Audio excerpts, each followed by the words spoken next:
internet v západním světě ovládají korporace. Mezi hlavní z nich patří Alphabet Inc., která vlastní především Google a společnosti pod ním, jako YouTube. Dále je to Facebook a společnosti, které pod něj spadají, Instagram, WhatsApp a další. A dále je tu ByteDance, již aktuálně vlastní populární TikTok. Výše uvedené společnosti vlastní zejména sociální sítě a dorozumívací nástroje. Jsou to ale také korporace nabízející především nakupování přes internet. eBay, AliExpress či Amazon.com Inc.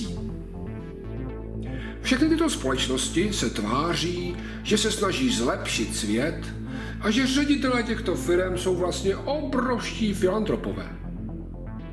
Například Google, Facebook i TikTok jsou navíc skvělé z toho důvodu, že jejich služby jsou zdarma.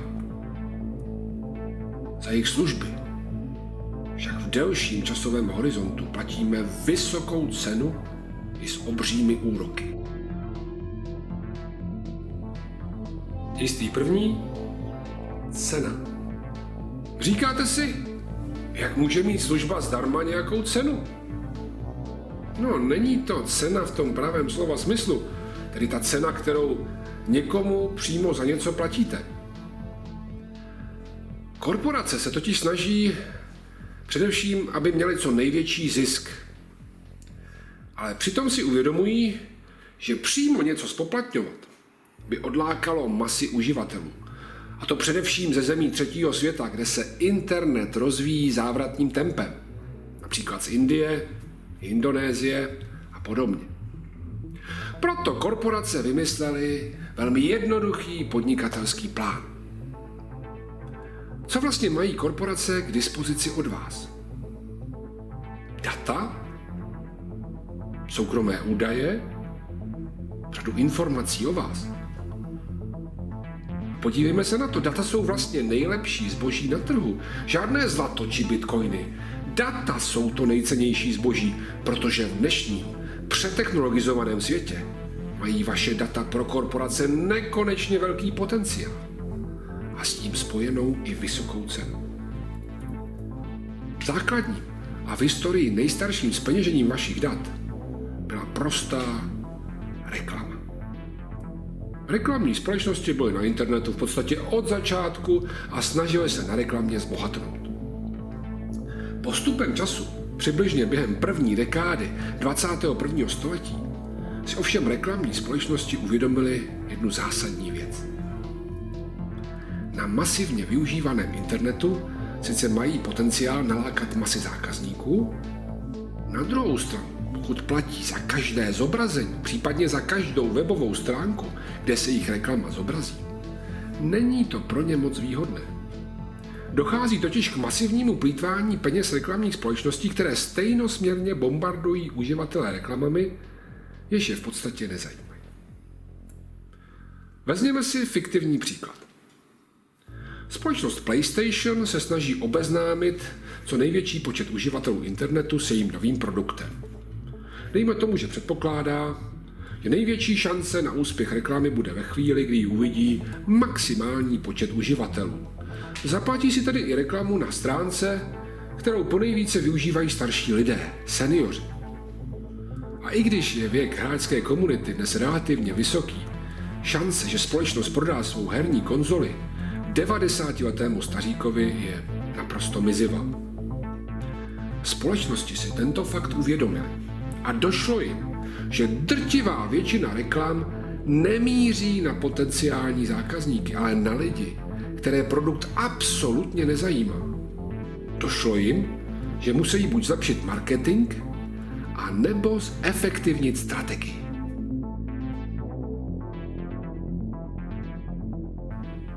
Dějství druhé. Personalizované reklamy. Čistě náhodou to bylo zrovna ve chvíli zrodu většiny dnešních největších a již na začátku zmiňovaných společností.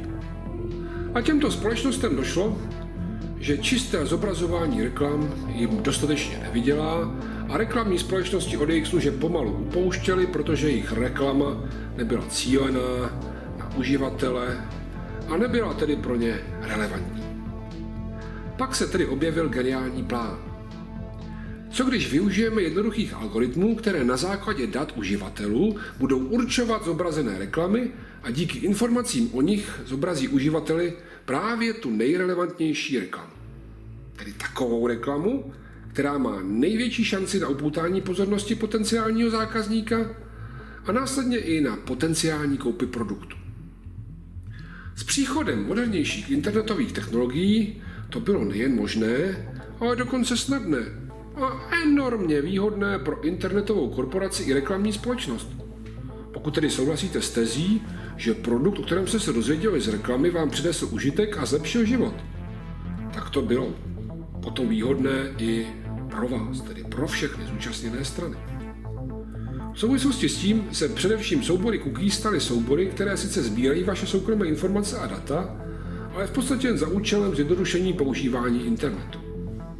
Cookies soubory sbírají informace o uživateli internetu používané jak ve shromažďování dat, tak v personalizovaných reklamách, tak ve funkci historie či funkci lokalizace vaší polohy a ve spoustě dalších funkcí. Zisk z reklam je veřejný, obecně známý a transparentní, protože společnosti to dělají pro vaše dobro, tedy alespoň podle nich.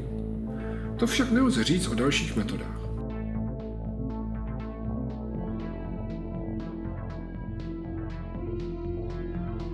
Dějství třetí, manipulace, sledování.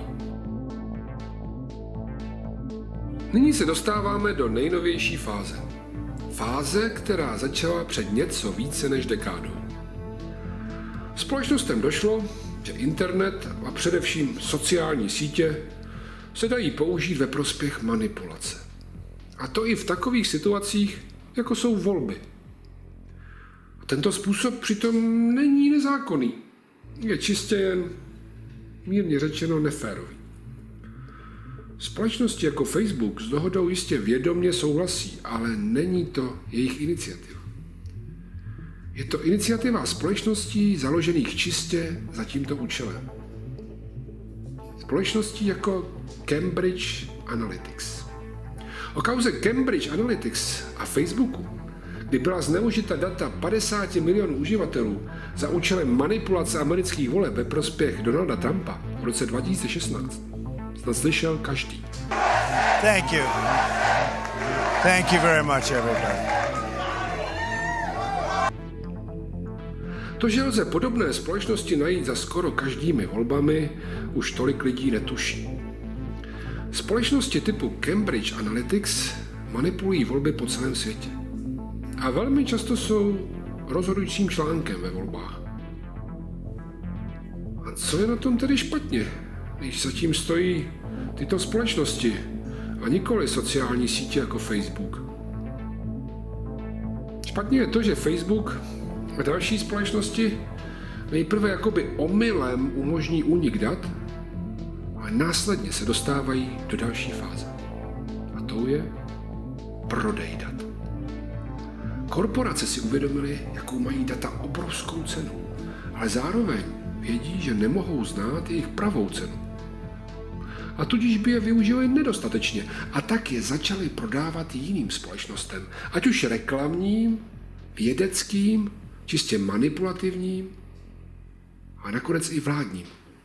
Dostali se do bodu, ve kterém jsou moc důležité, protože jejich služby používá v podstatě každý a od každého uživatele mají k dispozici tisíce soukromých informací a dat. A tak se začali dostávat do hledáčků vládních agentur. Plane just hit. Right, oh my God, another plane has just hit. It hit another building. My fellow citizens, at this hour, American and coalition forces are in the early stages of military operations to disarm Iraq, to free its people, and to defend the world from grave danger. Po 11. září 2001 vypukla ve Spojených státech panika a strach. Lidé se báli. A stát i občané chtěli nejen boj proti terorismu, ale i prevenci a ochranu před ním. Během desetiletí po roce 2001 už vládní americké agentury jako CIA, NSA, FISA a FISC, které pracují s daty, začaly spouštět programy pracující s daty na internetu jako například PRISM, Tempora či X-Keyscore, které měly za cíl sledovat miliony Američanů za účelem prevence před terorismem. Terčem jsou všechna zařízení k přístupu k internetu a díky vzniku smartphonu se překlenulo sledování na internetu i do sledování polohy. A tak o vás agentury typu NSA věděli všechno. I to, co nezveřejňujete díky algoritmům, vaše osobní údaje, kde se zrovna nacházíte, vaše politické smýšlení, sexuální orientaci a tisíce dalších informací, a to takřka 100% přesností. Následně přešly programy do mezinárodní fáze. Pod záštitou Five Eyes, které spojuje zpravodajské služby Austrálie, Spojených států, Nového Zélandu, Kanady a Velké Británie. A následně do takřka všech aliančních států USA. Konkrétně na projektu PRISM se podílely společnosti Microsoft od roku 2007, Yahoo od roku 2008, Google 2009, Facebook 2009, YouTube 2010, Skype 2011, Apple 2012. Na veřejnost dostal informace o těchto projektech až Edward Snowden, bývalý pracovník CIA. Jen se v roce 2013 sešel v Hongkongu s Glennem Greenwaldem a předal mu tyto informace, které následně pak novinář Greenwald zveřejnil. Tato událost zneklidnila masy lidí. Ti se pak snažili zabránit nabourávání soukromí ze strany vlády a přesunuli se na nemainstreamové služby jako prohlížeč Tor, chatové služby jako Signál či na vyhledávač DuckDuckGo. Jak už bylo zmíněno, data mají v našem světě nevyčerpatelný potenciál. Autoritářské státy na čele s Čínskou lidovou republikou vymysleli další využití dat, takzvaný kreditový systém, v němž jsou lidé nejen sledováni, ale také hodnoceni a následně odměňováni či trestáni.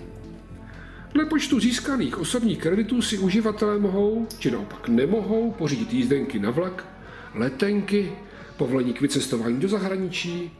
Za dobré skóre mohou dostat různé výhody, ať už slevy na polokorporátním, polostátním AliExpressu, či úlevy na daních a podobně.